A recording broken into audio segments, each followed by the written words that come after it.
Selamat pagi anak-anak kelas 6. Bagaimana kabar hari ini? Sehat bukan? Jumpa kembali dengan Bu Lili. Kali ini kita akan masuk ke dalam pembelajaran bahasa Indonesia dengan materi laporan hasil pengamatan. Bagaimana cara pembuatan laporan hasil pengamatannya? Mari kita bahas dan kita kerjakan. Materi kali ini tentang teks laporan hasil pengamatan. Sebelum kita belajar, marilah kita berdoa menurut agama dan kepercayaan masing-masing. Sebelum kita membuat teks laporan hasil pengamatan, terlebih dahulu kita harus melakukan pengamatan. Pengamatan dapat dilakukan di setiap tempat. Benda yang kita amati pun bisa berupa tanaman, hewan, tempat umum, dan segala hal di sekitar kita. Teks laporan hasil pengamatan merupakan tulisan yang berisi laporan dari sebuah pengamatan untuk diinformasikan kepada pembaca. Teks laporan hasil pengamatan disebut juga teks klarifikasi karena teks ini bertujuan untuk menjelaskan sesuatu. Di dalam teks laporan hasil pengamatan terdapat nama kegiatan, lokasi, waktu, objek, dan hasil pengamatan.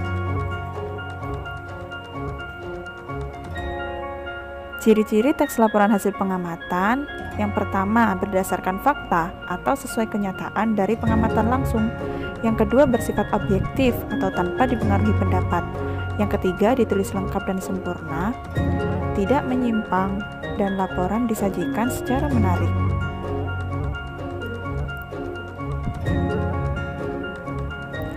Untuk struktur laporan hasil pengamatan terdiri dari 3 bagian. Yang pertama, pernyataan umum, yang kedua, pernyataan khusus, dan yang terakhir, simpulan. Pernyataan umum berisi penjelasan umum mengenai subjek yang dilaporkan. Pernyataan khusus mengandung rincian hal-hal yang dilaporkan atau deskripsi bagian dari objek itu. Dan simpulan merupakan ringkasan umum pada suatu hal yang dilaporkan.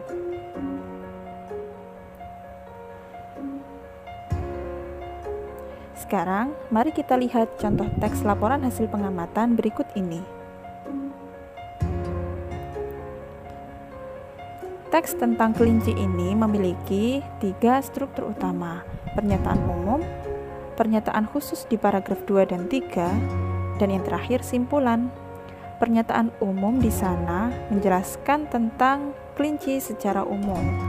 Paragraf 2 dan 3 menjelaskan kelinci secara khusus, dan paragraf yang terakhir menyimpulkan tentang seekor kelinci.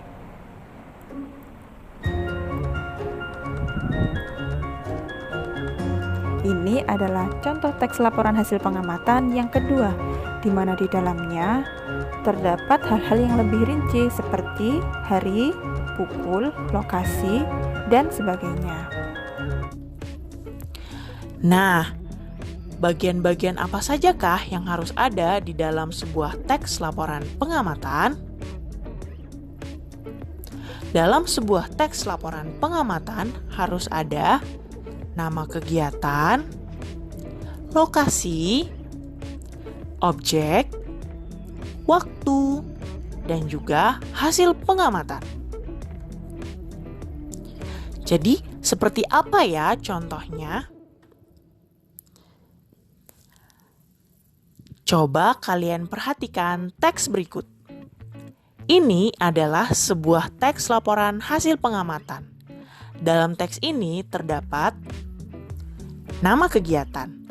Nama kegiatannya adalah pengamatan makhluk hidup di sekitar. Lalu ada lokasi. Lokasinya di Kebun Binatang Ragunan, Pasar Minggu, Jakarta Selatan. Lalu ada waktu pengamatan. Waktu pengamatan pada hari Kamis 5 April 2018.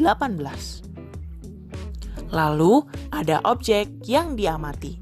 Objek yang diamati adalah hewan di Kebun Binatang Ragunan.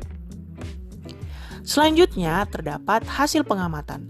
Hasil pengamatan berisi hal-hal apa saja yang telah diamati dan dilihat di Kebun Binatang Ragunan.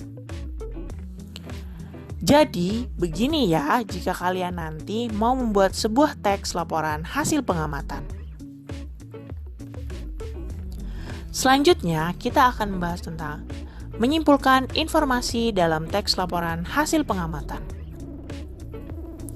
Umumnya, kesimpulan berupa pendapat atau tanggapan.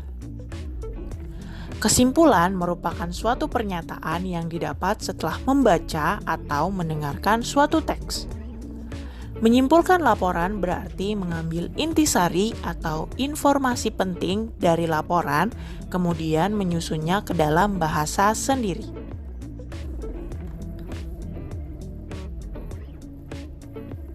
Ada beberapa hal yang harus kita perhatikan dalam membuat kesimpulan. Di antaranya adalah 1. Membaca keseluruhan teks dengan seksama. 2. Mencatat setiap informasi penting dari teks. 3. Menentukan ide pokok setiap paragraf. 4.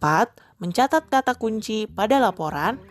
Dan yang kelima adalah membuat pernyataan sesuai informasi, ide pokok, dan kata kunci pada laporan dengan ringkas. Selanjutnya adalah menilai kesimpulan teks laporan hasil pengamatan. Menilai kesimpulan dapat dilakukan dengan mencermati apakah isi dari kesimpulan tersebut sudah memenuhi kriteria yang baik atau belum. Jika kesimpulannya belum memenuhi kriteria yang baik, maka kamu boleh memberikan pendapat atau saran untuk memperbaiki kesimpulannya. Jadi, bagaimana sih kesimpulan yang baik itu?